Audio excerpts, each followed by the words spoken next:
Breaking tonight, the new investigation into a possible security threat against President Trump. The FBI and Secret Service calling a hunting stand suspicious. This one with its direct line of sight to Air Force One in Palm Beach. The questions this discovery raises after 2 assassination attempts on the president. New attacks overseas threatening to derail the Gaza ceasefire. Israel and Hamas accusing each other of breaking the peace deal. The big question, will it fall apart? The stunning jewelry heist at the Louvre in the middle of the morning. Thieves stealing priceless French crown jewels, then making a quick getaway. New details on how it happened and the manhunt for the suspects. Newly released video of another U.S. strike on a boat in the Caribbean as President Trump escalates tensions with Colombia. A controversial former congressman sharing for the first time how he found out about his release from prison after the president commuted George Santos's sentence. One of Jeffrey Epstein's most prominent accusers, detailing the abuse she faced in a new memoir released after her death. Her family, in our interview, now demanding action to release the Epstein files. Mike Johnson needs to do his job. That's your message to Speaker Johnson? Yes. Do your job. Plus, what Virginia Roberts Giuffre wrote about Prince Andrew as police investigate whether he tried to dig up information about her. The United Airlines flight diverted because of a cracked windshield. And there's good news tonight. Months after a catastrophic LA wildfire, this football team beating the odds. This is NBC Nightly News with Hallie Jackson. Good evening. We begin tonight with the new FBI investigation into what's being described as a suspicious hunting stand with a sightline to Air Force One in South Florida. You see it here in a tree near the Palm Beach airport, not far from the president's Mar-a-Lago home where he spent the weekend. The Secret Service says no one was found near this perch, and it's not clear how long it's been there or what it's for. But the discovery underscores the intense security apparatus around President Trump, who's faced 2 assassination attempts in the last couple years. And tonight, new scrutiny and new questions. Our Yamiche Alcindor starts us off. Tonight, the FBI investigating a suspicious elevated stand that had a direct line of sight to President Trump exiting Air Force One at West Palm Beach International Airport. U.S. Secret Service agents discovered the stand Thursday before the president's arrival in Florida a day later, according to a spokesperson for the agency. A senior official familiar with the investigation said the stand was about 200 yards away from an area of the airport where Air Force One normally does not park, but that the plane did park there Friday due to construction. Agents spotted the stand while doing a new perimeter search ahead of the change. Investigators are looking into several possibilities, including whether it's an old hunting perch, a stand used by a photographer, or a possible threat. 3 sources familiar with the matter said the stand may have been in place for months, raising questions for experts. How much of a security concern is it that the stand could have been there for many months? No, it's a huge concern. Is it a legitimate hunting stand? Is it there for nefarious purposes? And who put it there? This comes during a time of heightened anxiety over political violence, including 2 failed assassination attempts against President Trump last year. The president surviving shots fired at him at a campaign rally in Pennsylvania. And just last month, Ryan Ruth was found guilty of attempting to assassinate the president after a Secret Service agent spotted Ruth hiding near the Trump Golf Club in West Palm Beach. Earlier this year, President Trump reflecting on potential threats. This is a very dangerous job being president. Yamiche is joining us now from the White House as President Trump is on his way back from Florida. So, Yamiche, what else do we know about what investigators found at the scene in Palm Beach? 3 sources familiar with the investigation told NBC News no individuals, weapons, or ammo were found at the scene. And the law enforcement expert we talked to said authorities would be tracking cell phone data and looking for any footage from cameras to figure out who might be connected to the stand. Hallie? Yamiche Alcindor at the White House. Thank you. Overseas, new and serious strain on the Gaza peace deal as Israel and Hamas accuse each other of breaking its terms. Danielle Hamamjian reports. Tonight, fears the fragile ceasefire could soon collapse as plumes of smoke once again rise above the Gaza skyline. The Israeli military says Hamas violated the deal when it fired an anti-tank missile and gunfire towards its troops in southern Gaza, killing 2 soldiers, a claim Hamas denies. In response, the IDF began striking in the area to eliminate the threat. Israel says it launched a massive wave of airstrikes, hitting dozens of targets across the Strip. Among them, this seaside coffee shop. In all, at least 23 people were killed today, according to local health officials. These were civilians just sitting there. They had no rockets, no weapons, he said. Some of the dead included children. Where is Donald Trump? This man asked. President Trump repeating today, Hamas has to disarm. Well, they promised they would. They said they would. It's down that they would. Since the deal came into effect, the IDF has killed several Palestinians who they say crossed the so-called yellow line to where the Israeli troops have withdrawn. Most people here don't have internet connection. They don't know where the line is. They cross it, and then they're hit by snipers or drones. Only now, over the weekend, have Israeli troops started to mark that line on the ground. Despite those airstrikes, the IDF says it is sticking with the ceasefire agreement. What's unclear tonight is just how much aid Israel is allowing into Gaza. Hallie. Danielle Hamamdjian, thank you. To Paris, and a stunning heist at one of the most famous museums in the world, with visitors inside having to be evacuated. And now, the scramble to find the thieves who did it. Our Molly Hunter is at the Louvre tonight. It all happened in just 7 minutes. A brazen daylight heist at the most visited museum in the world around 9:30 this morning. And tonight, those thieves still on the run. The robbery so dramatic, like a scene out of the Netflix show Lupin.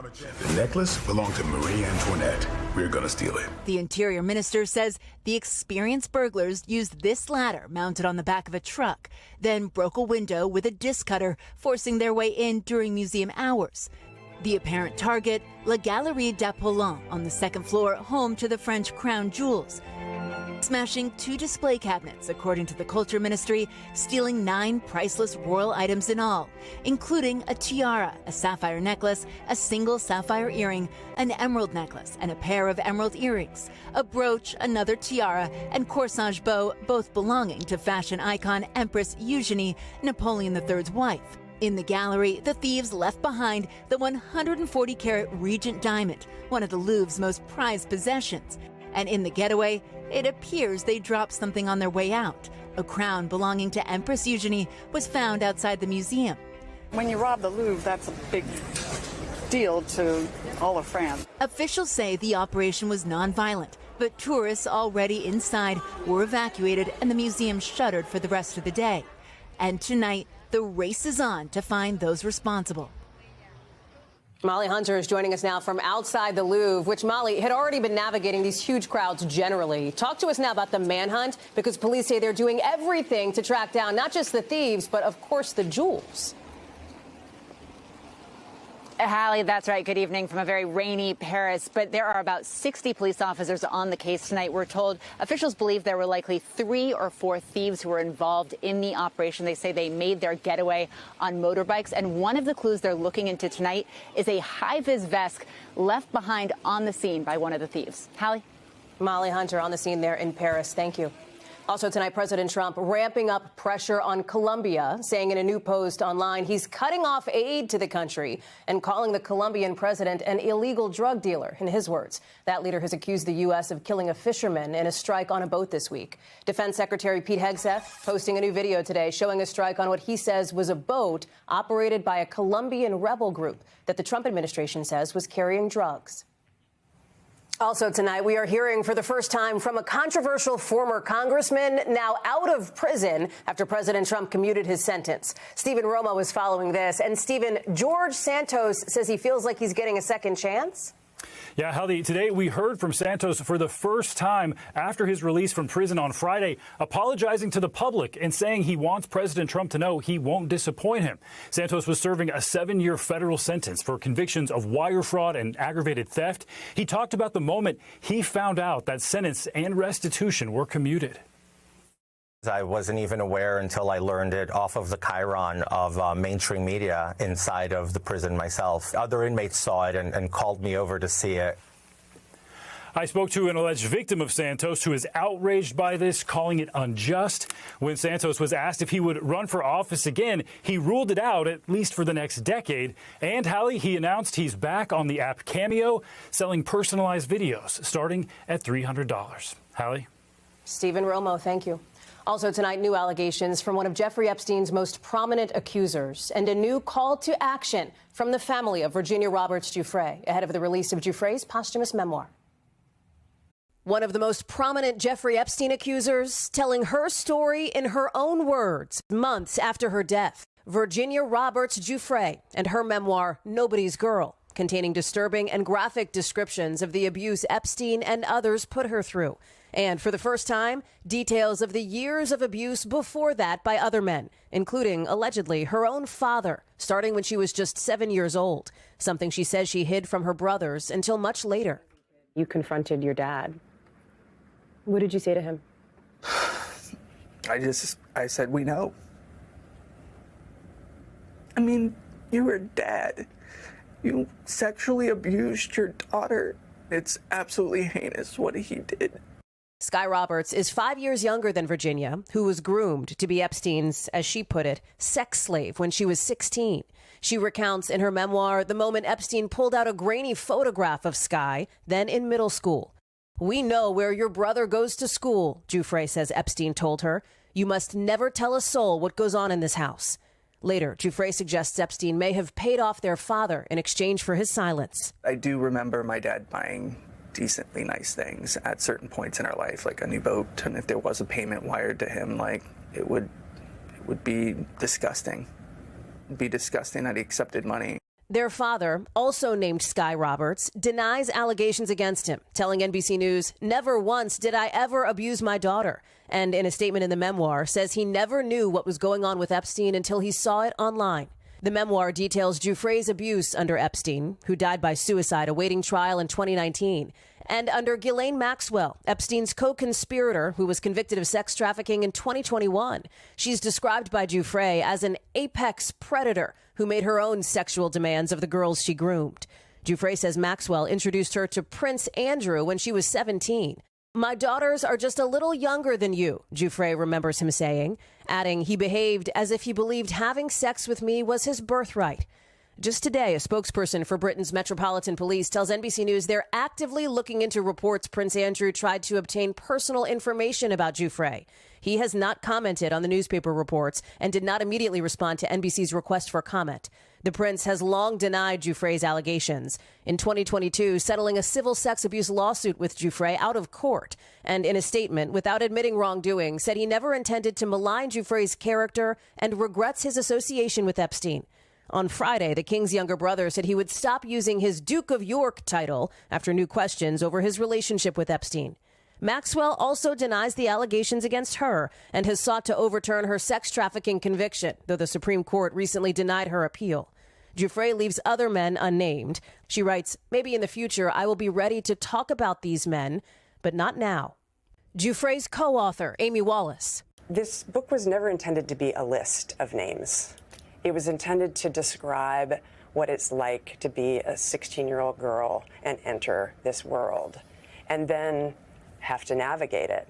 Giuffre details threats she faced in the years after coming forward, home break-ins, a suspicious car in her driveway, and her death by suicide in April of this year led to lingering conspiracy theories.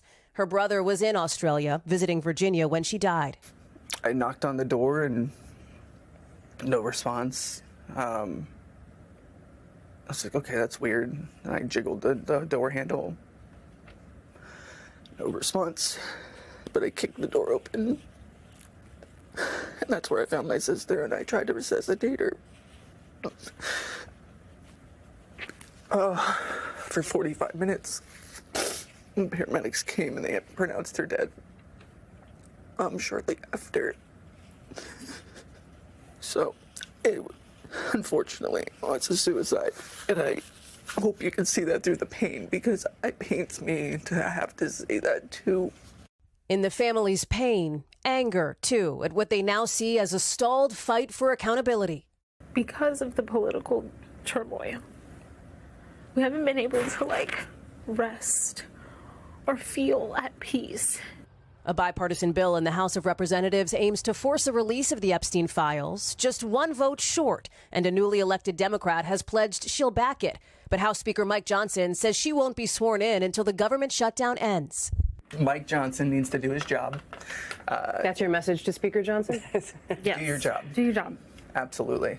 Her family says Giuffre supported President Trump before the election, hopeful he'd release the Epstein case files. I think she would feel a huge betrayal by the way this administration has consistently called it a hoax and has just disrespected survivors over and over again. So far, President Trump has not ruled out a pardon for Maxwell. If he receives the label of what would be called a pedo protector, then where does that go? Can you really stand behind a president that supports or protects pedophiles? Do you think that's what he's doing? I think there's a lot of questions right now that we need answered.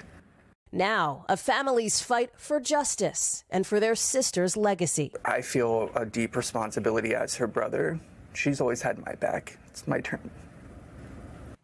Giuffre's memoir comes out Tuesday. NBC received a copy in advance. And a reminder, if you or somebody you know is struggling, you can call or text the Suicide Lifeline at 988. Still ahead for us tonight, new developments in the search for a missing woman who never made it home after her overnight shift. And the numbers are in for those No Kings protests over the weekend. How many people organizers say turned out across the country? Next. We are back with the new developments in the search for a missing woman in Philadelphia, with the discovery now of human remains and the arrest of a suspect who police say kidnapped someone else just months ago. Here's Liz Kreutz. Here in a shallow grave behind this abandoned middle school is where Philadelphia police have recovered the human remains, believed to be those of 23-year-old Kata Scott. Investigators say they made the discovery after searching the same area where Scott's personal belongings were found days earlier following an anonymous tip. They're now awaiting official confirmation from the medical examiner's office. No one is happy that this is the ending. This person has been deceased for a few days, and so for some time. Scott went missing 2 weeks ago, shortly after arriving for her overnight shift at a senior living facility. 10 days later, the suspect, 21-year-old Keon King, turned himself into police. He was the last person with her. He was traveling with her when her phone goes offline. We have every reason to believe at this point she did not go willingly.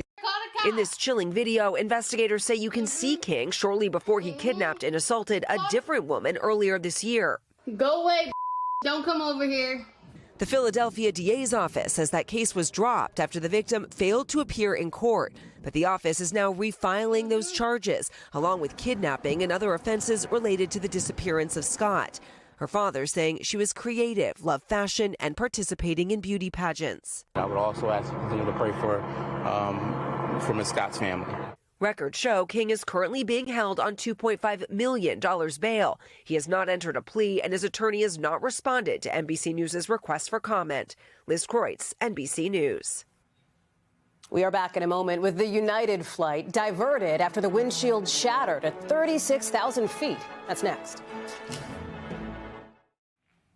We are back with breaking news just into us. What appears to be a major accident at Hong Kong International Airport. A cargo plane arriving from Dubai reportedly sliding off the runway and into the sea while landing in Hong Kong. Search and rescue crews are at the scene right now, and at least one person is reportedly missing. We're going to keep you updated if we hear anything more on this. Here at home, new numbers tonight on those No Kings demonstrations across the country this weekend. Organizers now say about 7 million people turned out to protest the Trump administration Saturday, from small towns to big cities, calling it one of the largest single-day demonstrations in American history. And in the West, United Airlines says a flight from Denver to L.A. had to be diverted to Utah after the windshield shattered at cruising altitude, about 36,000 feet. United says the windshield has multiple layers and that only one of them ended up cracked. The NTSB is looking into this. When we come back, there is good news tonight about one football team and the power of teamwork in the face of destruction.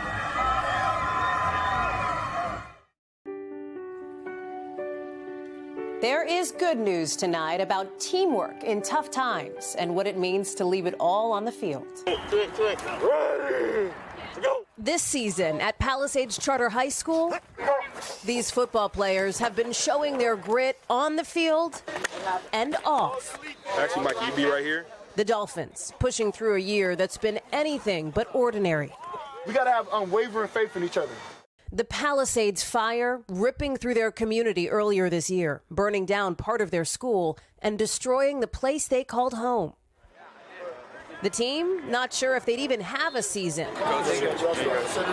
But they got creative, traveling to different practice fields across LA. Adaptability is one of our biggest strong suits. 1, 2, 3, We were there for the team's homecoming. Senior Matias Hernandez lost his house in the fire. It's not the end of us, that's the start of something new. Starting with our football team, showing that we can continue to win after something so big that felt like a loss. For Matias's mom, Tracy Mestras, this season has been inspiring and healing. We are a resilient community.